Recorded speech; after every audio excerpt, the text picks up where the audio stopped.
તો હે guys, Radhe Radhe, welcome to my new blog. તો ગાઈસ અત્યારે સવારમાં બહાર વરસાદ પડવાનો ચાલુ થઈ ગયો છે. તો તમે જોઈ શકો છો સવારમાં છે ને છાંટા પડવાનું ચાલુ થઈ ગયું છે. મારી મમ્મી જો શું કરે વરસાદમાં. Mummy good morning. શું કરા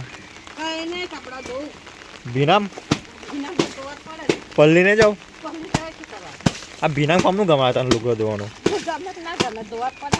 ચાલે ના, એક દિવસ ના જોઈએ તો ગાઈસ પહેરવા તો જોવે જ ને, કમ ના જોવે. તો મમ્મી તો જોવા છે બહાર કપડાં. હજુ મારે નહાવાનું બી બાકી છે. મેં જોબ પરથી આવ્યો, હજુ નવો બી નથી. તો અત્યારે બહાર ફરવાની મજા આવે, પણ ગાઈસ આ ભીનામાં છે ને કંઈ બહાર નીકળવાની ઈચ્છા નહીં થતી. નાનો પલ્લી ગઈ શું કરે? લુગડા લે છે એવું? વરસાદમાં કોમ કરવાનું ગમે તમને? હા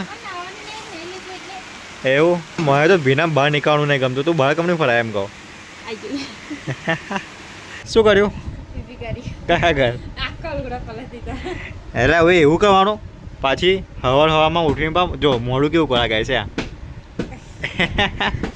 નોટંકી. તો ગાઈસ મમ્મી છે ને, જે અમે બ્લોગ પોસ્ટ કર્યા છે ને ચેનલ પર, તો મમ્મી મારી ચેનલ ખોલીને એના પર વ્યૂ જોવા છે કે કયા વિડીયો પર કેટલા વ્યૂ આવ્યા છે. હે મમ્મી? કેટલા વ્યૂ આવ્યા છે? 126 જણાએ જોયો ને 4 દિવસ થયા. હા, એટલે 4 દિવસ પહેલાં આપણે જે બ્લોગ મૂકેલો ને, એટલે કે વિડીયો, એ વિડીયો પર 126 જણાએ જોયું છે. હા એવું હોય, ખબર પડી?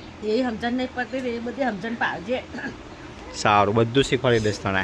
તો ફાઇનલી ગાઈસ નાનું બટાકાનું શાક વઘારી રહી છે. થઈ ગયું બટાકાનું શાક? ગાઈસ અત્યારે વરસાદ બંધ થઈ ગયો છે અને બહુ મસ્ત તાપ નીકળ્યો છે. તો મમ્મી લોકોએ બહાર કપડાં બી સુકવવા માટે નાખી દીધા છે અને ઝવીર પણ બહાર નીકળ્યો. ઝવીર, ઓ ઝવીર, નાનું રોટલા બનાવે છે. નાનું શું કરા? રોટલા બનાવે. એ તો મેં કીધું કે ગાઈસ નાનું રોટલા બનાવે છે આમ. હે તો એવું થોડું કહેવાય. હવે આ બરફ આપણે તોડ નાખ્યો છે, તો આ બરફને નાખીશું જગની અંદર. જગની અંદર નાખીશું એટલે આખો દિવસ પાણી ઠંડુ રહેશે. તો આખો દિવસ પાણી આમાંથી ચાલશે. પેલું ગાઈસ કેવું થાય, ફ્રીજમાં પાણી બોટલ ભરીને મૂકે ને, પણ એમાં પાણી ઠંડુ થતાં બહુ વાર લાગે છે. હા, સીન થઈ ગયો ગાઈસ, બરફ નીચે પડી ગયો છે. હવે આને મારે છે ને ધોવો પડશે. આ નાનું જીવ બાળે ને એટલે આવું થાય છે, હે ને? સાચું બોલ. ના, શું કરતી હતી બેઠી બેઠી? તારા લીધે નીચે પડી ગયો. તારા લીધે નીચે પડી ગયો. મારીશ માથામાં છું, બોલીશ ને તો વધારે. રેવા દે ને. થઈ ગયો કમ્પ્લીટ સાફ. તો હવે આને અંદર આપણે નાખી દઈશું એન્ડ બંધ કરી દઈશું. તો ગાઈસ જમવાનું તૈયાર થઈ ગયું છે. બટાકાનું શાક છે, રોટલા છે, દહીં છે અને અથાણું છે. તો અત્યારે વાગ્યા છે 4:30 અને 4:30 વાગ્યા છે. તો હવે અમે જઈશું ધુવારન. તો જોઈએ ધુવારન કેવું લોકેશન છે. ત્યાં આગળ મહીસાગરમાં પાણી બહુ આવ્યું છે એટલે ત્યાંનું વ્યૂ બહુ જોરદાર છે. તો મેં તમને ધુવારન જઈને બતાવું કે ત્યાંનો વ્યૂ કેવો છે. તો મેં અને રોહિતભાઈ બંને જઈશું ધુવારન. ગાઈસ અત્યારે આપણે આવી ગયા છે ધુવારન. તો આ છે રવિન્દ્રભાઈ, આ છે રાજેન્દ્રભાઈ અને આ છે રોહિત. તો આપણે એનો જોઈએ થોડો વ્યૂ કેવો છે, મેં તમને બતાવું. ચલો. તો આ ગાઈસ તમે પાછળ લોકેશન જોઈ શકો છો.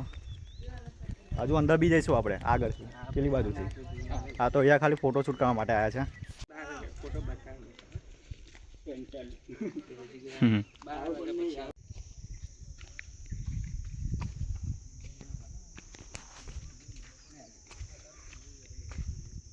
મસ્ત લોકેશન છે. અહીંયા ફોટો પાડવાની બહુ મજા આવશે અને વિડીયો શૂટ બી બહુ જોરદાર થશે. તમને બતાવું મેં. તો ગાઈસ માછલીઓ દેખો તમે. માછલીઓ છે એટલી બધી. મેં તમને એક વસ્તુ બતાવું છે ને, વ્યૂ એક નંબરનો છે. ગતિ રે બધી અંદર.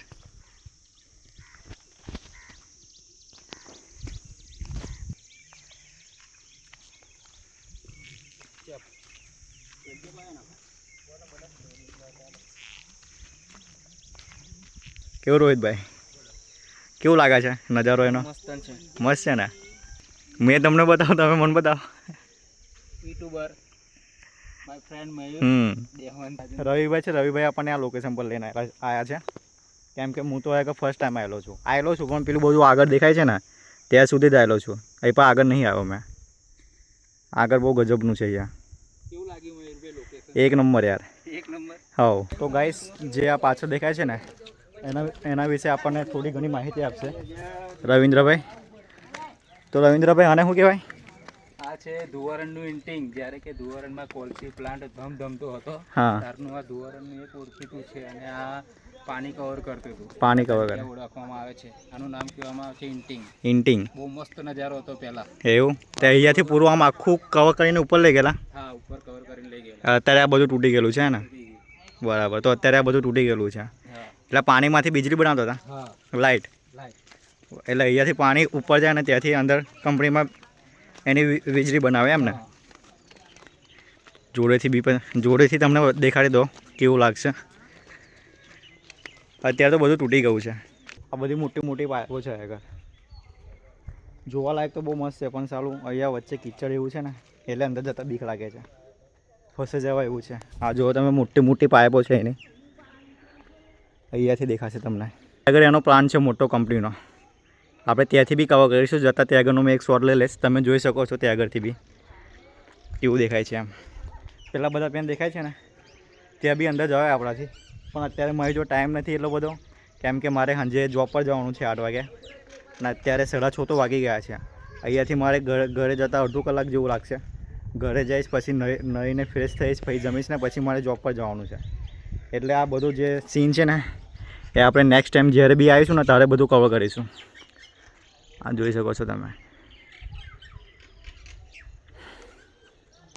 તો ચલો હવે આપણે આગળના થોડા સ્વાદ લઈ લઈએ, પછી ઘરે બી જઈએ કેમ કે ટાઈમ થઈ જશે. એટલે મારે ઘર આવતા થોડું લેટ થઈ ગયું એટલે. તો હવે ગઈ છે આપણે ઘર પર જઈએ છીએ કેમ કે જોબ પર જવાનો ટાઈમ થઈ ગયો. તો તમે પહેલાં બી કીધું છે તો ફટાફટ ઘરે પહોંચે, નહીં જોઈને તૈયાર થઈને જમી બમીને જોબ પર જવા માટે નીકળી જાઓ. તો ચલો મળીએ ઘરે જઈને. શું કરે મમ્મી? શું બનાવે? શીરો બનાવ. શીરો બનાવે છે એમ? બહુ. અને બીજું શું બનાવ્યું? જમવામાં હતા દાળ ભાત બનાવ્યો છે. હા. અને આ શીરો બહુ. હવે શીરો કેતોય ને બહુ કેતોય એવું જે કે ચાલે એમ ને? થઈ ગયું કે વાલા છે? ના, ખાઈ જવા. દાળ ભાત એવું બની ગયું? બની ગયું દાળ ભાત. બરાબર. તો ગાઈસ જમવાનું તૈયાર થઈ ગયું છે. દાળ ભાત છે, શીરો છે અને બપોરનું શાક છે, બટાકા અને રોટલા છે. અને એ પાછા જવીને મમ્મી લોકો ખવડાવે છે પણ ખાતા નહીં. મમ્મી પકડને વાર હું ખાઈ લો. એના બેટા મારે મોડું થાય ફરી નોકરી જવાનું. રેડો અહીં પર આવી જાઓ. મમ્મી જો જતા રહો, લકમ બાળી જો જતા રહો. ખાઓ શાંતિથી બેઠા બેઠા. જો ગાઈસ કેવું કરાયા. ખાવું છે પણ ખાતું નહીં હરકી રીતે. ગાઈસ અત્યારે મેં જોબ પર આવી ગયો છું. તો આજનો બ્લોગ આપણે અહીંયા એન્ડ કરીએ.